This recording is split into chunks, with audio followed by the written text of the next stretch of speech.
नमस्कार गुरुजी. श्रीराम समर्थ. भूमी परीक्षण जे गुरुजींनी अभ्यास दिला आहे त्यानुसार आम्ही आमच्या मागच्या बगीच्यामध्ये भूमी परीक्षणासाठी आलेलो आहे.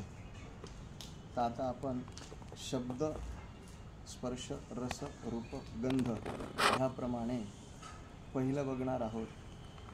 तर ह्या ठिकाणी भरपूरशी झाडं आहेत आणि ह्या ठिकाणी सकाळी पहाटे साधारणतः 6 ते 7च्या दरम्यान भरपूर पक्ष्यांचा किलबिलाट वगैरे, चिमण्या वगैरे पक्षी भरपूर आहेत. आता स्पर्श.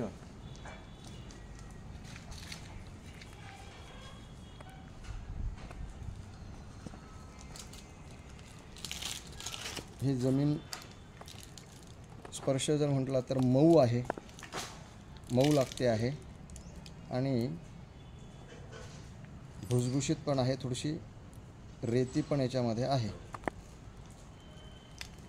रस जर म्हटला तरी थोडीशी खारट पण आहे,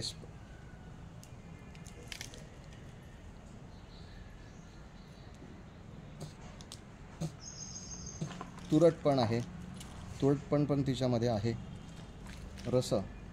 रूप म्हटलं तर जमीन जी आहे ती काळ्या रंगाची असून या ठिकाणी मुंगूस पण आहेत, त्याच्यानंतर मुंगी पण आहे, मुंग्या पण भरपूर आहेत, उंदीर पण भरपूर आहेत आणि काळ्या रंगाची आहे. गंध जर म्हटला